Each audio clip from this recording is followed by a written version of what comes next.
Et petit à petit, il est apparu une nouvelle partie de la résidence, en tout cas une nouvelle œuvre. C'est un personnage protecteur de la nature. Je me suis souvenu de Ojarasquín del Monte, une légende colombienne qui puise ses racines chez les divinités indigènes sud-américaines et qui représente la terre-mère. Ojarasquín del Monte est un être hybride, mi-humain, mi-nature, que les paysans et les indigènes connaissent bien. C'est le maître des plantes, des rivières, des oiseaux, de la forêt et des montagnes. Nourri de ses souvenirs et du contexte de l'Orée, j'ai voulu invoquer cet esprit protecteur qui traverse le temps et l'espace.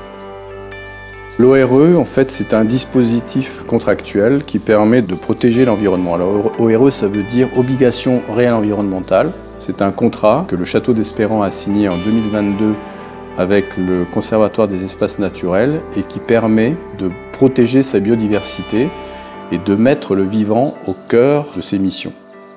Les artistes que nous invitons à Espérant, nous leur proposons de venir interroger ce rapport nature-culture. Parce que le Château d'Espérant, c'est un lieu patrimonial qui est ouvert au public et nous souhaitons, avec les artistes, proposer une interrogation de ce rapport nature-culture.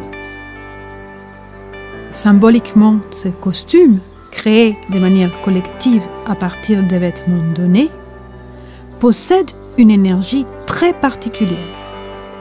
Celle de l'espoir, du travail en commun nécessaire pour assurer l'avenir de la planète. Invoquer et incarner Supernature, pour moi, implique d'apprendre à les connaître et à l'écouter. Je sais aujourd'hui qu'il se déplace entre les arbustes et les arbres, qu'il apparaît parmi nous. Il est d'une grande tendresse. Parfois, il danse. Souvent, il court. Surtout, n'effrayez pas Supernature, car ça peut mal tourner. Mais sachez que si on lui demande, il peut faire pousser un jardin dans votre cœur.